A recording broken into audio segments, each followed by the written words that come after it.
नमस्कार दोस्तों, आप सुन रहे हैं ब्लडी पॉडकास्ट मेरे यानी केपी चौधरी के साथ। दोस्तों, आज की ये कहानी मेरे साथ रोहन ने शेयर की है और ये कहानी रोहन और उसके 4 दोस्तों की है। ये 5 दोस्त एक ऐसी मुसीबत में फंस गए थे जिसके बारे में जानकर आप भी डर जाएंगे। तो चलिए, रोहन के द्वारा भेजी गई इस कहानी को मैं आपको सुनाने जा रहा हूँ। लेकिन कहानी में आगे बढ़ने से पहले बस आपसे एक छोटा सा निवेदन है कि इस वीडियो को लाइक कर दीजिए और अगर चैनल पर पहली बार आए हैं तो चैनल को सब्सक्राइब जरूर करें। रात के करीब 11 बज रहे थे। ठंडी हवा के झोंके रह रहकर पेड़ों की शाखाओं से टकरा रहे थे। आसमान पर घने बादल थे जिनके पीछे से हल्का सा चांद झांक रहा था। अंधेरे में दूर दूर तक कोई रोशनी नहीं थी, बस जंगल के बीच जलती हुई आग की लौ टिमटिमा रही थी। वो 5 दोस्त रोहन, समीर, अभय, निखिल और वरुण एक ट्रिप पर निकले थे। 3 दिन की जंगल ट्रैकिंग के बाद अब वे अपनी कार से लौट रहे थे। जंगल के उस पार एक छोटा रास्ता था जिससे होकर वे हाईवे तक जल्दी पहुंच सकते थे, लेकिन शायद किस्मत को कुछ और ही मंजूर था। समीर ने गाड़ी रोकी और नक्शा देखते हुए कहा, यार, ये शॉर्टकट सही तो है ना? कहीं भटक ना जाएं। रोहन ने हंसते हुए जवाब दिया, डर मत भाई, हम सही जा रहे हैं। वैसे भी जंगल के रास्ते से निकलना ही तो था। लेकिन जैसे ही उन्होंने उस कच्चे रास्ते पर गाड़ी बढ़ाई, जंगल और घना होता चला गया। सड़क अब लगभग गायब हो चुकी थी। अजीब सी चुप्पी छाई थी, केवल उनके पैरों के नीचे सूखे पत्तों की चरमराहट और रात में गूंजती झींगुरों की आवाज ही सुनाई दे रही थी। तभी गाड़ी अचानक झटके से रुक गई। वरुण ने कहा, अब क्या हुआ? अभय ने बोनट खोलकर देखा, शायद इंजन गर्म हो गया है, हमें थोड़ी देर रुकना पड़ेगा। ठंड बढ़ रही थी, चारों ओर अंधेरा था। तभी समीर की नजर सामने पड़े एक पुराने गांव के बोर्ड पर गई। बोर्ड जंग लगा हुआ था और उस पर लिखा था, राजपुर गांव। यार, ये गांव तो नक्शे में था ही नहीं, निखिल ने धीमी आवाज में कहा। चलो गांव में किसी से मदद मांगते हैं, रोहन ने सुझाव दिया। वे 5 गांव की ओर बढ़े। गांव में घुसते ही अजीब सा माहौल महसूस हुआ। चारों तरफ वीरानी थी, एक भी घर में रोशनी नहीं थी। गली में पड़े सूखे पत्ते हल्की हवा में उड़ रहे थे। गांव में कदम रखते ही उन्हें महसूस हुआ जैसे कोई उन्हें देख रहा हो। अचानक पास के एक घर की खिड़की हिली। दरवाजा हल्का सा खुला, लेकिन अंदर घना अंधेरा था। निखिल ने फुसफुसाते हुए कहा, यार, ये जगह सही नहीं लग रही, हमें वापस चलना चाहिए। पर गाड़ी भी तो खराब है, अभय ने चिंता जताई। तभी एक झोंपड़ी से एक बूढ़ा आदमी निकला। उसके कपड़े मैले थे, आंखें गहरी और चेहरे पर अजीब सी उदासी थी। कौन हो तुम लोग? बूढ़े ने कर्कश आवाज में पूछा। हम यहां फंस गए हैं, हमारी गाड़ी खराब हो गई है, समीर ने जवाब दिया। बूढ़ा आदमी कुछ देर चुप रहा, फिर धीरे से बोला, तुम लोगों को यहां नहीं आना चाहिए था। क्यों? रोहन ने घबराते हुए पूछा। यह गांव मरा हुआ गांव है। इतना कहकर बूढ़ा पीछे मुड़ गया और झोंपड़ी के अंदर चला गया, जैसे उसने कोई बड़ा राज बता दिया हो। 5 दोस्त एक दूसरे की शक्ल देखने लगे। डर उनके चेहरों पर साफ झलक रहा था, लेकिन अभी वे सोच ही रहे थे कि क्या करें। तभी अचानक गांव में जलता हुआ एक लालटेन खुद ब खुद हवा में तैरने लगा। लालटेन हवा में झूल रहा था, जैसे किसी ने उसे पकड़ रखा हो, लेकिन वहां कोई नहीं था। उसकी हल्की हल्की रोशनी में गांव के टूटी फूटी झोपड़ियां और भी भयानक लगने लगीं। 5 दोस्त सांसें थामे खड़े थे। ये क्या था? निखिल के मुंह से कांपती आवाज निकली। कोई मजाक कर रहा होगा। रोहन ने खुद को दिलासा देने की कोशिश की, लेकिन उसकी आवाज भी कांप रही थी। समीर ने झटके से मोबाइल निकाला और टॉर्च जलाने की कोशिश की, लेकिन स्क्रीन पर सिर्फ नो सिग्नल लिखा आ रहा था। मेरा भी नेटवर्क चला गया, वरुण ने घबराते हुए कहा। गांव में एक अजीब सी गूंज उठने लगी। दूर कहीं से किसी औरत के रोने की धीमी आवाज आ रही थी। आवाज इतनी दर्दनाक थी कि उनके रोंगटे खड़े हो गए। हमें वापस चलना चाहिए, अभय ने पीछे मुड़ते हुए कहा। लेकिन जैसे ही उन्होंने कदम बढ़ाया, गांव की गली के दोनों तरफ के घरों के दरवाजे खुद ब खुद धड़ाम से बंद हो गए। अब वे पूरी तरह फंस चुके थे। अब क्या करें? समीर ने डरते हुए कहा। चलो उस बूढ़े आदमी से बात करते हैं, रोहन ने सुझाया। वे हड़बड़ाकर उसकी झोंपड़ी की ओर दौड़े, लेकिन जब वे वहां पहुंचे तो झोंपड़ी पूरी तरह जली हुई थी, जैसे बरसों पहले राख में तब्दील हो चुकी हो। मगर हमने अभी अभी इसी झोंपड़ी में उस बूढ़े को देखा था। निखिल की आवाज डर से कांप रही थी। तभी पास के पेड़ से एक कागज नीचे गिरा। वरुण ने झुककर उसे उठाया। कागज पर लाल स्याही से लिखा था, अगर तुम इस गांव में सूरज उगने से पहले रुके तो तुम भी इसका हिस्सा बन जाओगे। पांचों दोस्तों ने एक दूसरे की ओर देखा। पसीने से तरबतर चेहरे, दिल की धड़कन तेज और दिमाग सुन्न। हमें यहां से भागना होगा, समीर ने हड़बड़ाते हुए कहा। लेकिन जैसे ही वे मुड़े, गांव की गली के अंत में एक परछाई खड़ी थी। वह इंसान की तरह दिख रही थी, मगर उसकी आंखें जलती हुई लाल थीं। वह धीरे धीरे उनकी ओर बढ़ रही थी। लाल आंखों वाली परछाई धीरे धीरे उनकी ओर बढ़ रही थी। डर के मारे किसी की हिम्मत नहीं हो रही थी कि एक कदम भी आगे बढ़ाए। समीर ने हिम्मत करके मोबाइल की टॉर्च ऑन की और उस परछाई पर रोशनी डाली। लेकिन जैसे ही रोशनी उस पर पड़ी, वह अचानक गायब हो गई, जैसे वहां कोई था ही नहीं। भाई, ये क्या हो रहा है? निखिल की आवाज कांप रही थी। समझ नहीं आ रहा, मगर हमें यहां से निकलना होगा, रोहन ने घबराते हुए कहा। वे तेजी से गांव की गली से बाहर जाने लगे। अंधेरे में सिर्फ उनके तेज कदमों की आवाज सुनाई दे रही थी।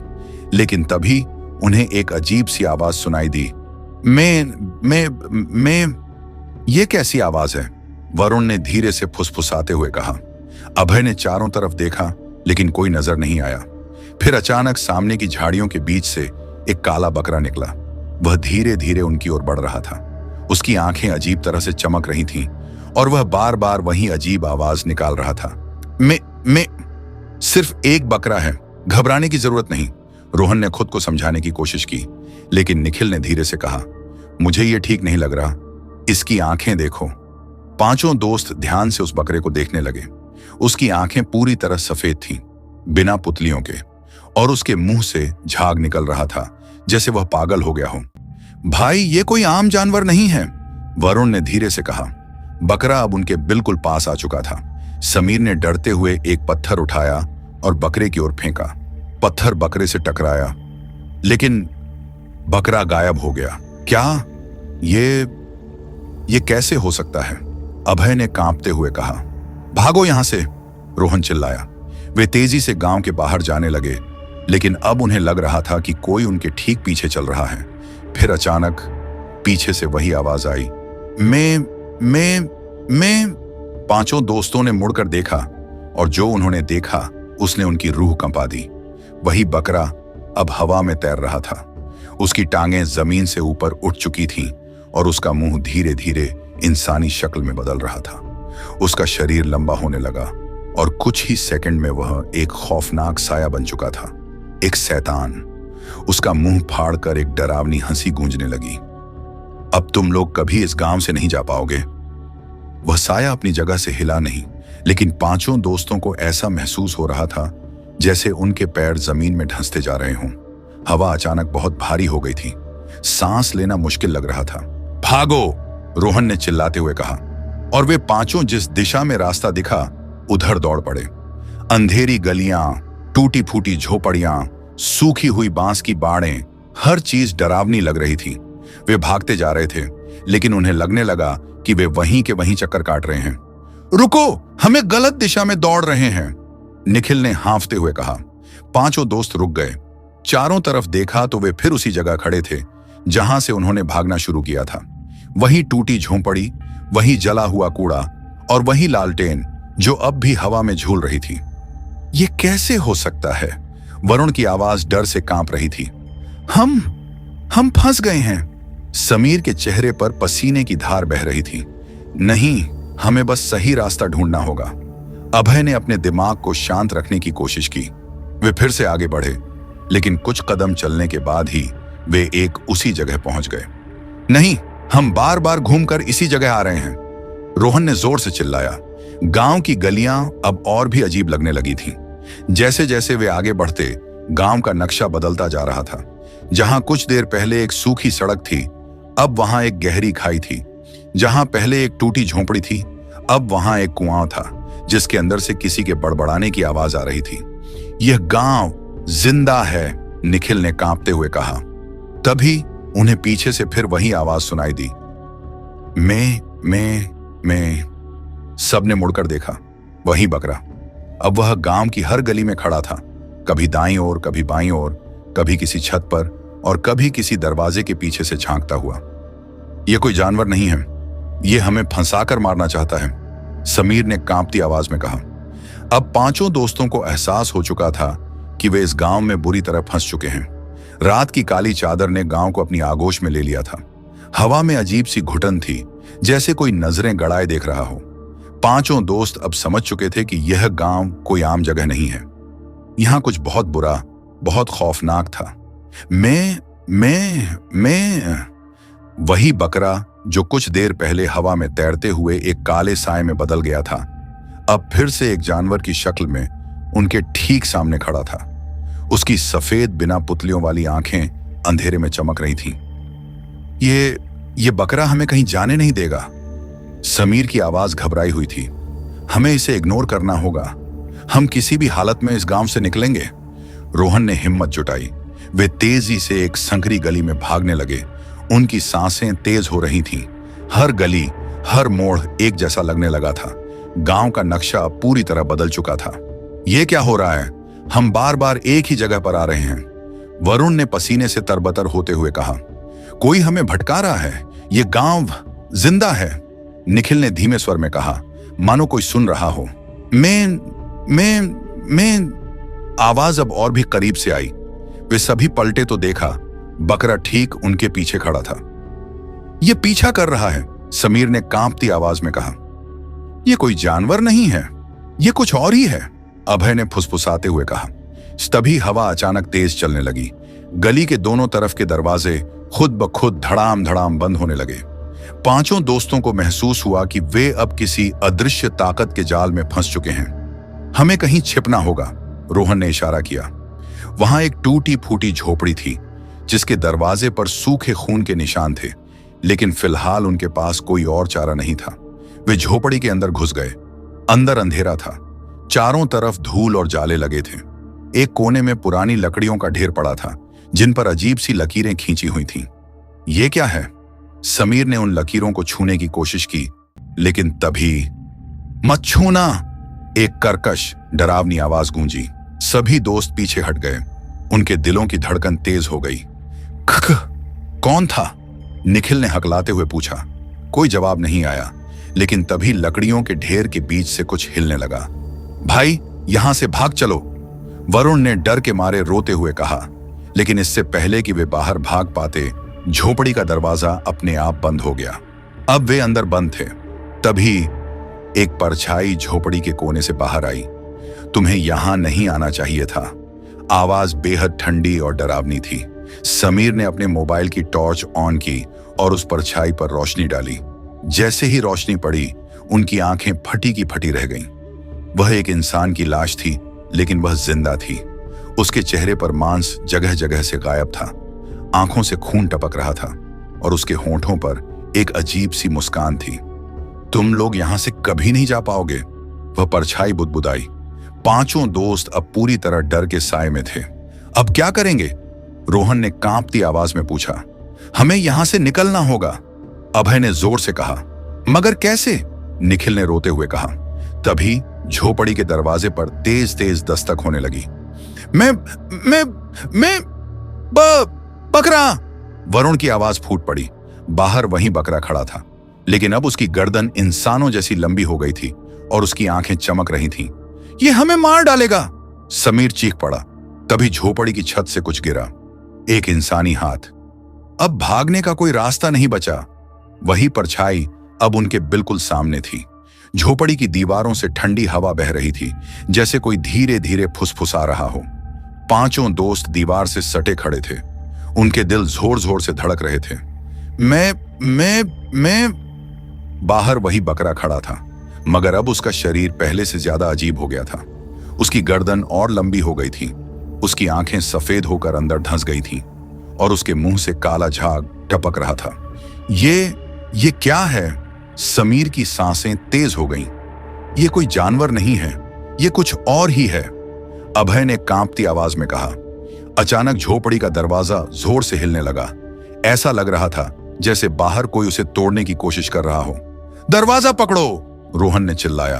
पांचों ने मिलकर दरवाजा पकड़ लिया, मगर वो किसी अदृश्य ताकत से खुद ब खुद खुलने लगा। नहीं, इसे खोलने मत दो, निखिल जोर से चिल्लाया, मगर तभी झोपड़ी की छत से कई हाथ नीचे लटक गए। वे सड़े गले, खून से लथपथ हाथ थे जो पांचों को पकड़ने के लिए आगे बढ़ रहे थे। भगो! वरुण चिल्लाया।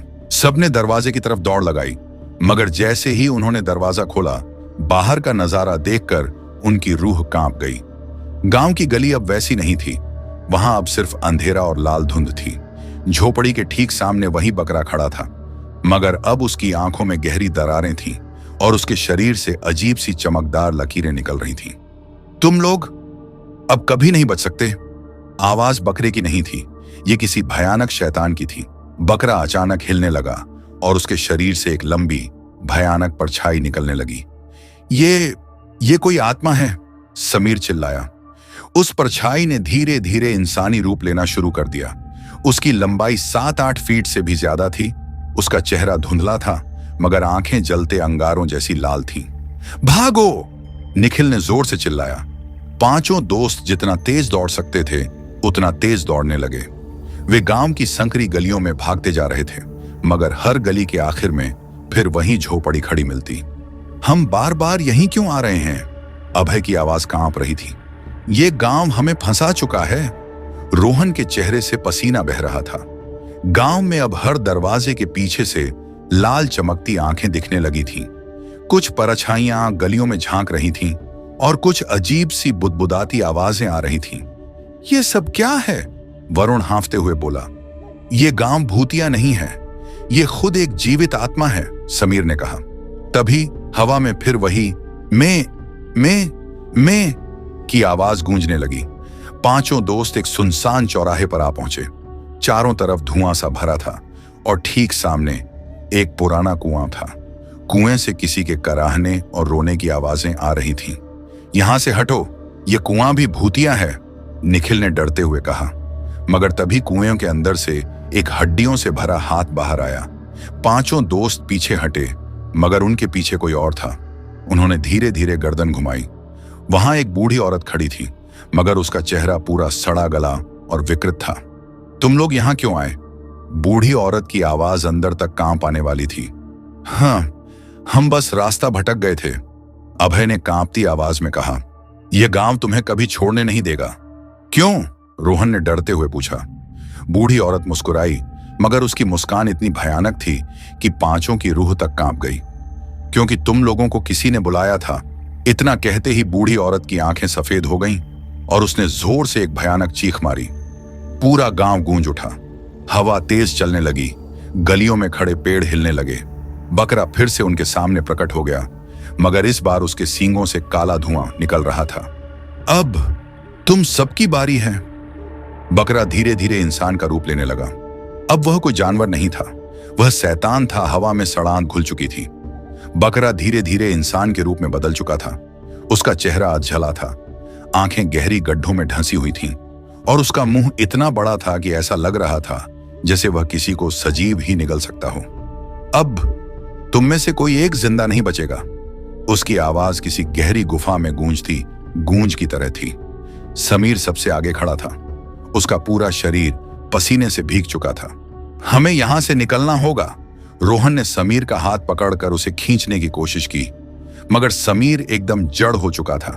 उसकी आंखें उसी साए पर जमी थीं जो अब धीरे धीरे हवा में ऊपर उठ रहा था। साले पीछे हट!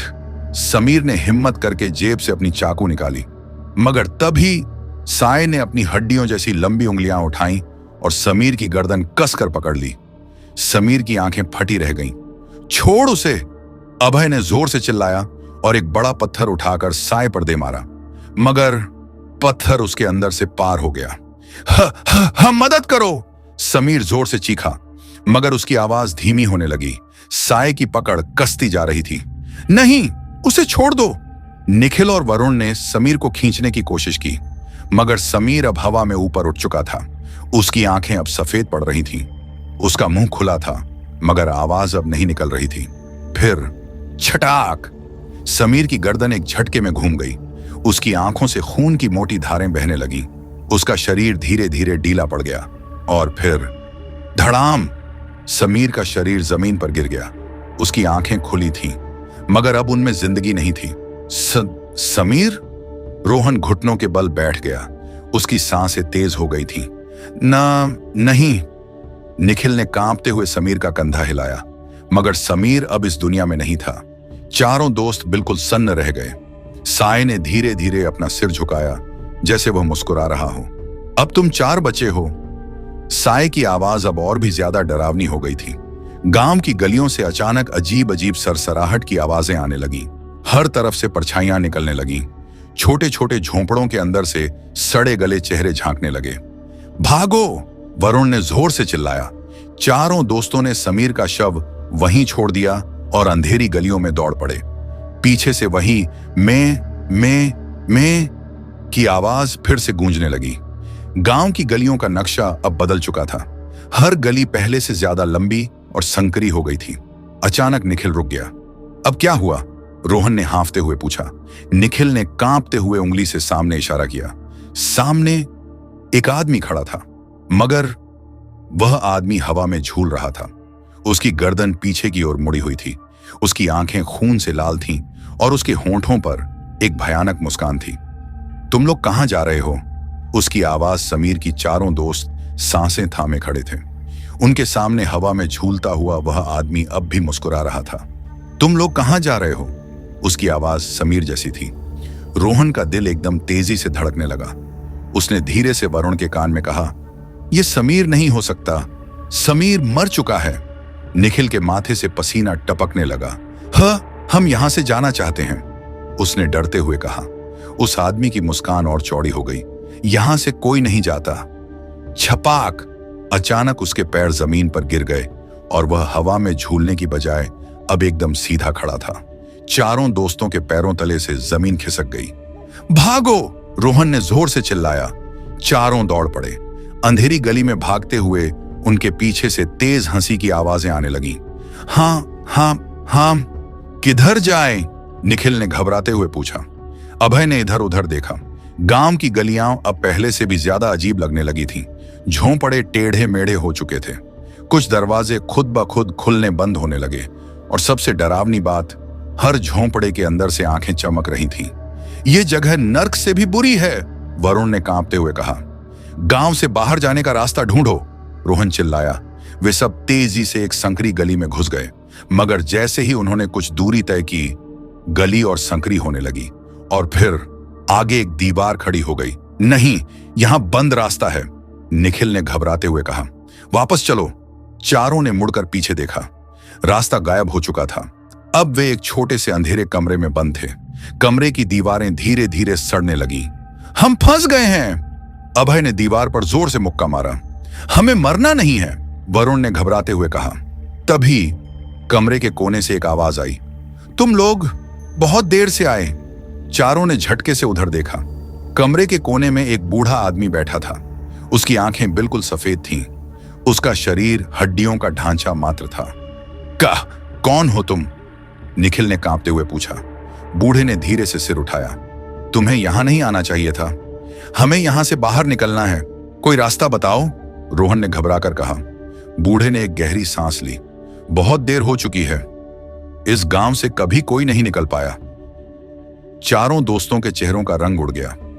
हम निकलेंगे, हमें रास्ता बताओ। बूढ़ा आदमी हंसने लगा। रास्ता सिर्फ एक ही है। कैसा रास्ता? अभय ने पूछा। बूढ़ा धीरे से उनकी ओर झुका।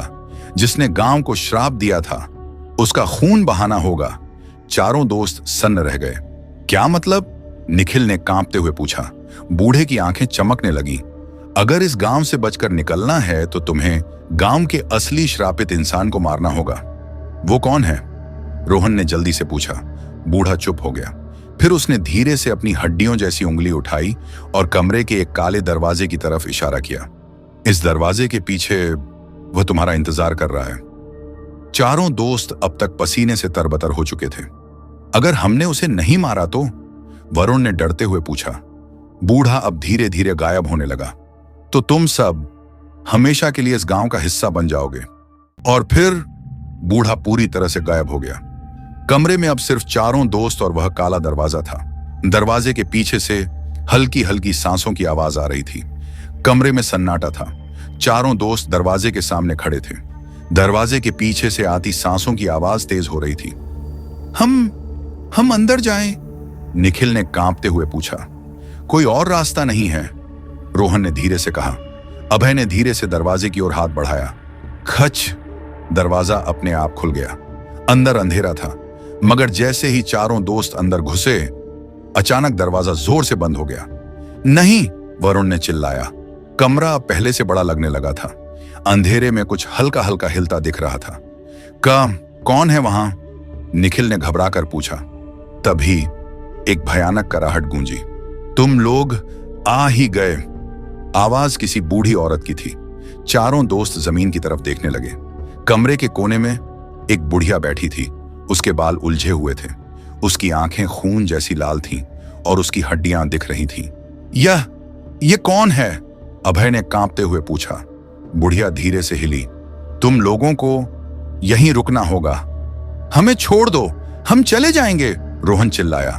बुढ़िया ने धीरे से सिर उठाया। उसके होंठ काले हो चुके थे। तुम जा सकते हो, अगर तुम एक बलि चढ़ाओ। चारों दोस्त घबरा गए। किसकी बलि? निखिल ने डरते हुए पूछा। बुढ़िया अब धीरे धीरे उठने लगी। किसी अपने ही दोस्त की। कमरे की दीवारें अचानक हिलने लगी। ये सब क्या हो रहा है? वरुण ने घबराकर कहा। मुझे यहां से निकालो, अभय चिल्लाया। तभी बुढ़िया के हाथ में एक काली रस्सी आ गई। जिसका नाम लूंगी वो अब नहीं बचेगा। चारों दोस्त शरीर से पसीने पसीने हो चुके थे। बुढ़िया ने धीरे से उंगली उठाई और उसकी काली सूखी उंगली सीधा निखिल की ओर उठी। नहीं, निखिल ने चिल्लाया। तुम जाओगे, बुढ़िया ने कहा। तभी अचानक रस्सी हवा में उड़ी और निखिल के गले में लिपट गई। बचाओ! निखिल ने जोर से चीखा। उसकी आंखें बाहर आने लगी। उसके पैरों में झटके लगने लगे। निखिल! रोहन ने दौड़कर उसे पकड़ने की कोशिश की, मगर अगले ही पल रस्सी निखिल को हवा में खींच ले गई। नहीं! वरुण चिल्लाया। निखिल छटपटा रहा था। उसका शरीर धीरे धीरे नीला पड़ रहा था। काटो इस रस्सी को, अभय ने चिल्लाया। मगर जैसे ही रोहन ने रस्सी को छूने की कोशिश की, उसका हाथ जलने लगा। रोहन ने हाथ पीछे खींच लिया। हम कुछ नहीं कर सकते, वरुण रोते हुए बोला। बुढ़िया की हंसी गूंज उठी। हाँ, अब तुम 3 बचे हो। निखिल की आंखें सफेद हो चुकी थीं और फिर उसका शरीर झटके से हिलना बंद हो गया। रस्सी धीरे धीरे खुली और निखिल का बेजान शरीर जमीन पर गिर पड़ा। निखिल! अभय चिल्लाया। मगर अब निखिल हमेशा के लिए शांत हो चुका था। बुढ़िया ने धीरे से मुस्कुराया। अब तुम तीनों, बारी तुम्हारी है। निखिल की बेजान लाश जमीन पर पड़ी थी। अभय, रोहन और वरुण सन्न रह गए। हम यहां से भागते हैं, वरुण ने कांपते हुए कहा। रोहन ने निखिल की तरफ देखा। उसकी आंखें अब भी खुली हुई थीं। ये गांव हमें जिंदा नहीं छोड़ेगा, अभय फुसफुसाया। भागो! तीनों दौड़ पड़े। दरवाजा अपने आप खुल गया। वे गांव की संकरी गलियों में भागने लगे, मगर हर तरफ धुंध थी। गांव का रास्ता कहां है? वरुण हांफते हुए बोला। अभय चारों ओर देखने लगा। मुझे कुछ समझ नहीं आ रहा। तभी रोहन का पैर किसी चीज से टकराया। वह गिरने ही वाला था कि अभय ने उसे पकड़ लिया। संभल के! मगर जैसे ही वे आगे बढ़े, चारों तरफ अजीब सी परछाइयां दिखने लगीं। ये कौन है? वरुण फुसफुसाया। परछाइयां धीरे धीरे पास आने लगीं। इन्हें दूर रखो, रोहन घबराया। अचानक एक परछाई उनके सामने आकार लेने लगी। तुम भाग नहीं सकते, ये गांव तुम्हारा नया घर है। उसकी आवाज ठंडी और गूंजती हुई थी। अभय का दिल तेजी से धड़कने लगा। ये सब हकीकत नहीं हो सकता। तभी परछाइयां हिलने लगी। वे धीरे धीरे आत्माओं में बदलने लगी। उनके चेहरे सड़े हुए और बिना आंखों के थे। नहीं, हमें जाने दो, वरुण चिल्लाया। मगर आत्माएं अब चारों तरफ घेर चुकी थीं। हम फंस चुके हैं, रोहन बड़बड़ाया। नहीं, अभय ने जोर से कहा। हमें यहां से निकलना होगा। वे पीछे हटने लगे, मगर पीछे भी वैसी ही आत्माएं खड़ी थीं। अब हम क्या करें? वरुण कांपते हुए बोला। तभी एक आत्मा उनके और करीब आ गई। उसका मुंह धीरे धीरे खुलने लगा और अंदर कुछ नहीं था, सिर्फ काली गहराई। वो हमें खा जाएगी, रोहन चीखा। अभय ने चारों तरफ देखा, कोई रास्ता नहीं था।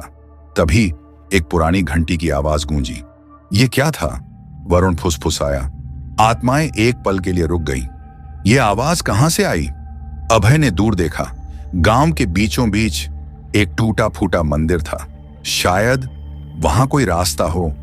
तीनों तेजी से मंदिर की ओर भागे, मगर आत्माएं फिर से उनके पीछे आने लगीं। तेज भागो, रोहन चिल्लाया। अचानक अभय का पैर किसी चीज में फंस गया। आह! वह जमीन पर गिर पड़ा। अभय! वरुण और रोहन पीछे मुड़े। आत्माएं अब और पास आ रही थीं। हमें उसे उठाना होगा, रोहन ने कहा। वरुण ने अभय का हाथ पकड़कर उसे खींचा, मगर किसी ने वरुण की गर्दन पकड़ ली। आहा! वरुण दर्द से चिल्लाया। अभय और रोहन ने देखा, एक सड़ी गली आत्मा ने वरुण की गर्दन पकड़ ली थी। वरुण! वरुण का शरीर हवा में उठने लगा। छोड़ दो मुझे! मगर आत्मा ने जोर से उसकी गर्दन घुमा दी। टच! वरुण का शरीर झटके से शांत हो गया। अभय और रोहन सन्न रह गए। आत्मा ने धीरे से वरुण का शरीर छोड़ दिया। वह जमीन पर गिर पड़ा, बिल्कुल निखिल की तरह। ना, नहीं, रोहन ने सुबकते हुए कहा। अब सिर्फ 2 बचे थे, अभय और रोहन। वे भागते हुए मंदिर के अंदर घुस गए।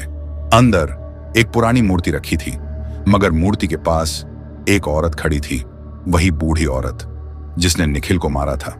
उसकी आंखें अब और भी डरावनी हो गई थीं। अब तुम 2 बचे हो, तुम दोनों में से कौन मरेगा? अभय और रोहन मंदिर के अंदर खड़े थे। सामने वही बूढ़ी औरत खड़ी थी। उसकी आंखें बिल्कुल सफेद थीं, मुंह से खून टपक रहा था। अब तुम 2 बचे हो, तुम दोनों में से कौन मरेगा? अभय ने गहरी सांस ली। हम यहां से जिंदा निकलेंगे। बूढ़ी औरत हंसने लगी। उसकी हंसी मंदिर की दीवारों से टकरा रही थी। इस गांव में कोई जिंदा नहीं जाता। रोहन थर-थर कांपने लगा। हमें यहां से भागना होगा। अभय ने उसकी कलाई पकड़ ली। चलो, दोनों पीछे मुड़े, मगर मंदिर का दरवाजा बंद हो चुका था। नहीं! रोहन ने दरवाजा खोलने की कोशिश की, मगर वह हिल भी नहीं रहा था। पीछे से सांसों की आवाज आई। तुम बच नहीं सकते। अभय और रोहन धीरे धीरे पीछे मुड़े। बूढ़ी औरत गायब हो चुकी थी। अब वहां कुछ नहीं था, सिर्फ घना अंधेरा। मगर अचानक कोई जमीन से उठने लगा। अभय और रोहन सहम गए।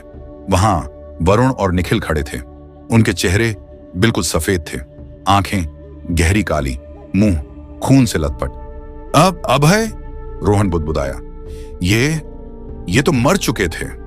अभय पीछे हटने लगा। तुम कौन हो? निखिल और वरुण हंसने लगे।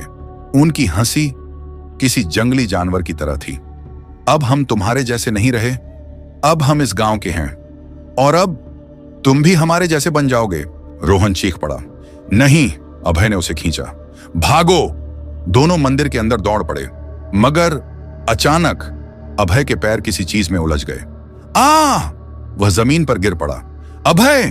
रोहन चिल्लाया, मगर अभय को किसी ने पकड़ लिया। निखिल और वरुण अब उसके ऊपर झुके थे। उनके हाथ अब नुकीले पंजों में बदल चुके थे। अब तुम्हारा समय आ गया। अभय ने छूटने की कोशिश की। रोहन, मदद करो! मगर रोहन पीछे हट गया। नहीं! उसकी आंखों में खौफ था। अभय छटपटाने लगा, मगर निखिल ने उसकी गर्दन पकड़ ली। अब तुम हमारे जैसे बनोगे, और फिर टच! अभय की गर्दन टूट गई। उसका शरीर झटके से शांत हो गया। रोहन सन्न रह गया। अब वह अकेला था। उसने धीरे धीरे पीछे हटना शुरू किया। निखिल, वरुण और अभय अब उसे घूर रहे थे। उनकी आंखें अब काली हो चुकी थीं। वे तीनों धीरे धीरे उसकी तरफ बढ़ने लगे। नहीं! रोहन ने फुसफुसाया। अब वह गांव में अकेला इंसान था, और उसके चारों तरफ मृत आत्माएं खड़ी थीं। अब बारी उसकी थी। रोहन अकेला खड़ा था। उसके चारों तरफ मृत आत्माएं थीं। अभय, निखिल और वरुण अब इंसान नहीं रहे थे। वे अब इस गांव का हिस्सा बन चुके थे। रोहन का दिल जोर जोर से धड़क रहा था। उसके सामने सफेद साड़ियों में लिपटी आत्माएं खड़ी थीं। कुछ आत्माएं हवा में तैर रही थीं, कुछ जमीन पर रेंग रही थीं। उनकी आंखों में गहरा अंधकार था। तुम सब मुझसे दूर रहो! रोहन घबराहट में चिल्लाया, मगर आत्माएं धीरे धीरे उसकी ओर बढ़ने लगी। उनके मुंह से सिसकियों की आवाज आ रही थी। तू बच नहीं सकता! रोहन पीछे हटने लगा, मगर उसकी पीठ किसी ठंडी चीज से टकराई। उसने धीरे धीरे पीछे मुड़कर देखा। वही बूढ़ी औरत वहां खड़ी थी। तू जिंदा यहां से नहीं जा पाएगा। रोहन ने झटके से खुद को पीछे किया। मैं यहां नहीं रुक सकता।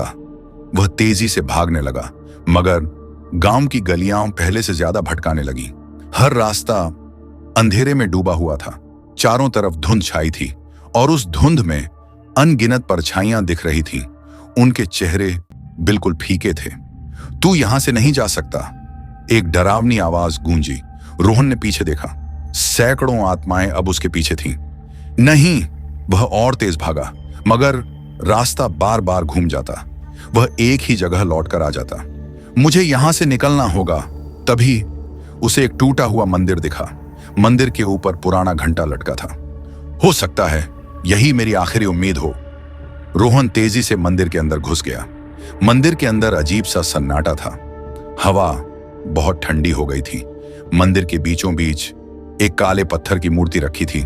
उस मूर्ति की आंखें रेड कलर की थीं। ये क्या है? रोहन धीरे धीरे आगे बढ़ा। तभी मंदिर के कोने से किसी ने उसे पुकारा, बच जाओ, भाग जाओ। रोहन ने देखा एक बूढ़ा साधु कोने में बैठा था। उसकी दाढ़ी बहुत बड़ी थी। तू भाग जा, वरना ये आत्माएं तुझे भी अपना शिकार बना लेंगी। रोहन घबराकर बोला, मुझे गांव से बाहर जाने का रास्ता बताइए। साधु ने घंटी की तरफ इशारा किया। इस घंटे को बजा, यही तेरा आखिरी रास्ता है। रोहन ने बिना सोचे घंटी को जोर से खींचा। टन टन टन, घंटी की आवाज गांव में गूंजने लगी। आत्माएं चीखने लगी। वे अपने कानों को बंद कर रही थीं। यह काम कर रहा है। रोहन ने घंटी को और जोर से खींचा और फिर गांव की हवा गर्म होने लगी। आत्माएं एक एक कर गायब होने लगी। बूढ़ी औरत गुस्से से चिल्लाई, नहीं, तू नहीं बच सकता। मगर रोहन ने आखिरी बार घंटी को बजाया और फिर गांव की जमीन हिलने लगी। हवा गर्म और भारी हो गई। रोहन गिरते पड़ते बाहर निकला। गांव की गलियां अब खाली थीं। सिर्फ धुआं उड़ रहा था। क्या मैं बच गया? रोहन ने घबराकर इधर उधर देखा। आत्माएं अब दिख नहीं रही थीं, मगर वह जानता था यह खत्म नहीं हुआ था। उसने तुरंत दौड़ लगाई। गांव का आखिरी कोना अब उसके सामने था। बस थोड़ी दूरी पर एक टूटा हुआ लकड़ी का गेट था। गेट के बाहर सड़क थी। बस थोड़ा और। रोहन जी जान लगाकर भागा। पीछे बूढ़ी औरत की चीख गूंजी, तू वापस आएगा, तू वापस आएगा। रोहन ने पीछे मुड़कर नहीं देखा। वह भागते भागते गांव से बाहर आ गया। गेट पार करते ही गर्म हवा ठंडी हो गई। सन्नाटा अब भी था, मगर गांव अब पीछे छूट चुका था। रोहन जमीन पर गिर पड़ा। उसकी सांसें अभी भी तेज चल रही थीं। वह जिंदा था, मगर अब भी उसकी रीढ़ में सिहरन दौड़ रही थी। वह जानता था गांव का साया अभी भी उस पर था। सुबह की पहली किरणें फूट चुकी थीं। रोहन धूल और पसीने से लथपथ सड़क के किनारे बैठा था। उसकी आंखें लाल और सूजी हुई थीं। पूरी रात भागते भागते बीत गई थी। शहर अब ज्यादा दूर नहीं था। उसके पैरों में खून लगा था।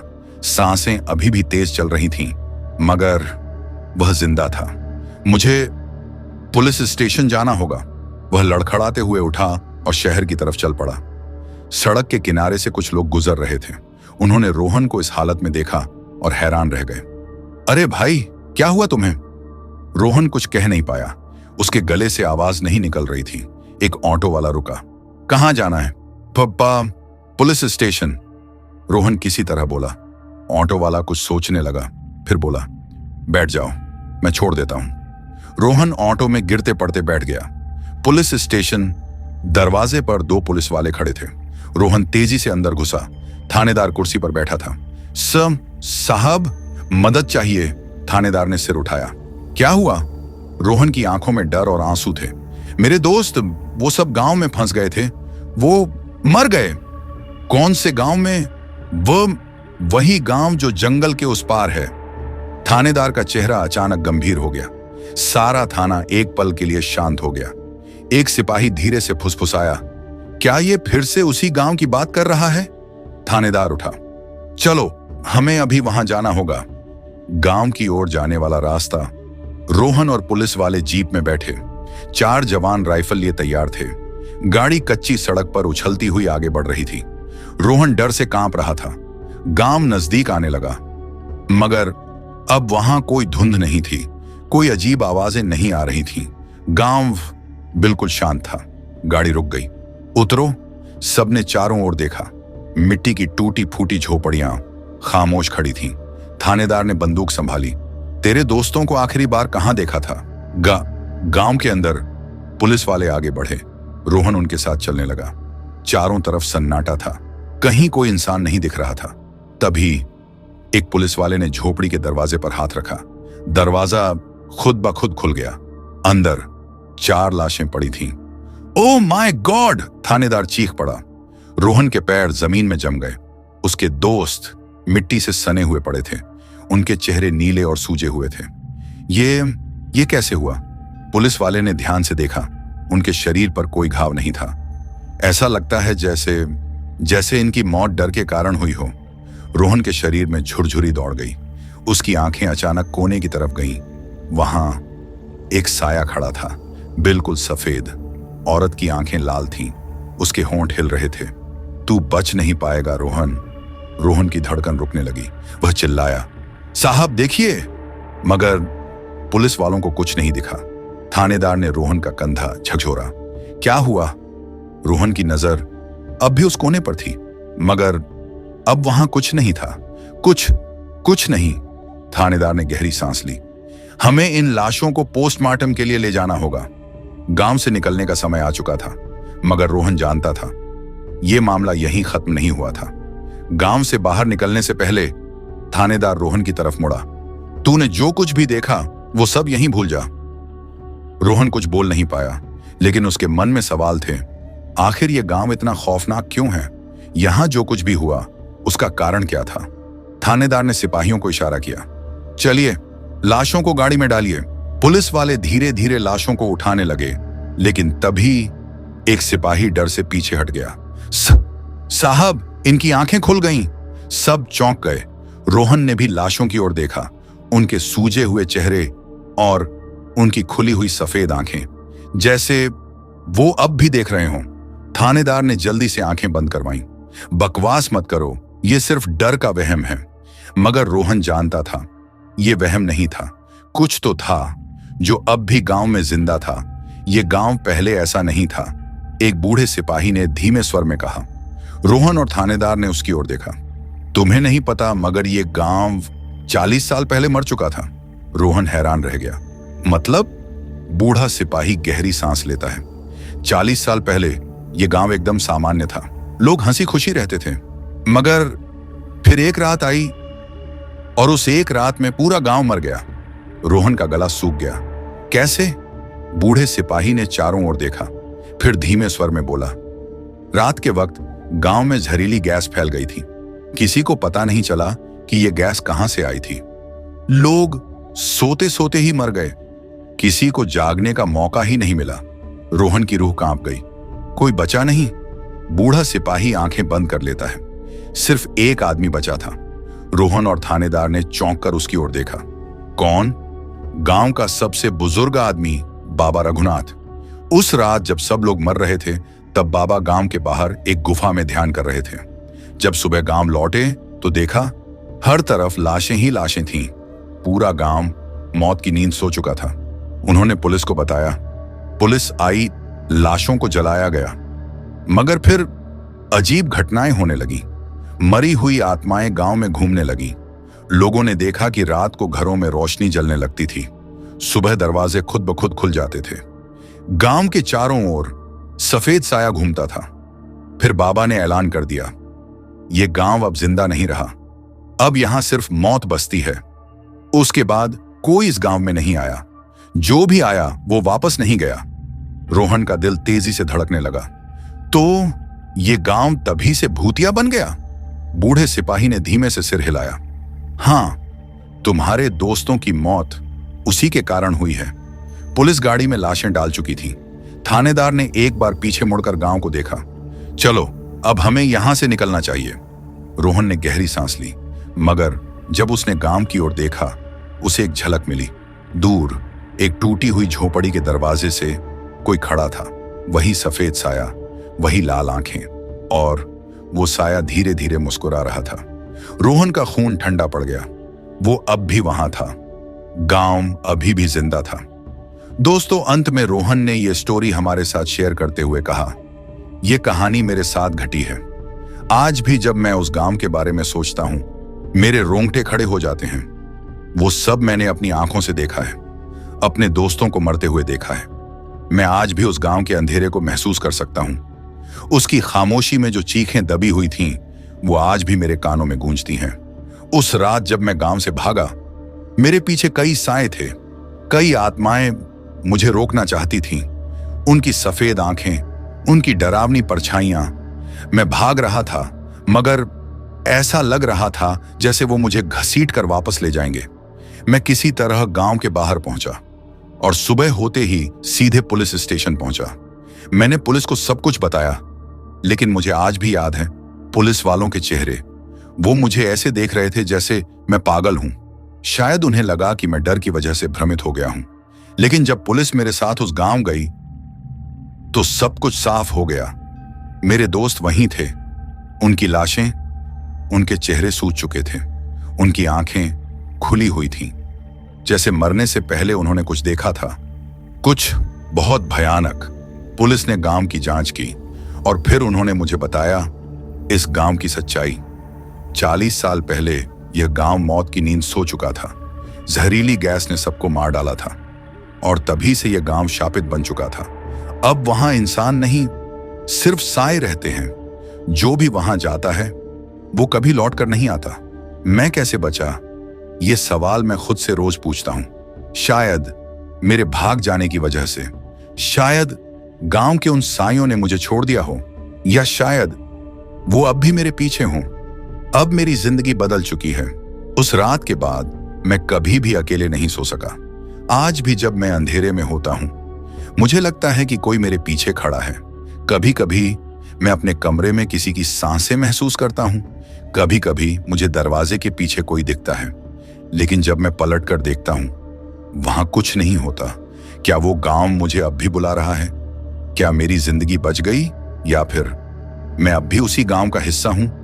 अगर आप भी ऐसे वीरान इलाकों में जाते हैं तो सावधान रहें, क्योंकि कुछ जगहें अब भी जिंदा नहीं होती। अगर आपको यह कहानी पसंद आई तो वीडियो को लाइक करें, चैनल को सब्सक्राइब करें और बेल आइकन दबाएं, ताकि ऐसी और डरावनी कहानियां आप तक पहुंचती रहें।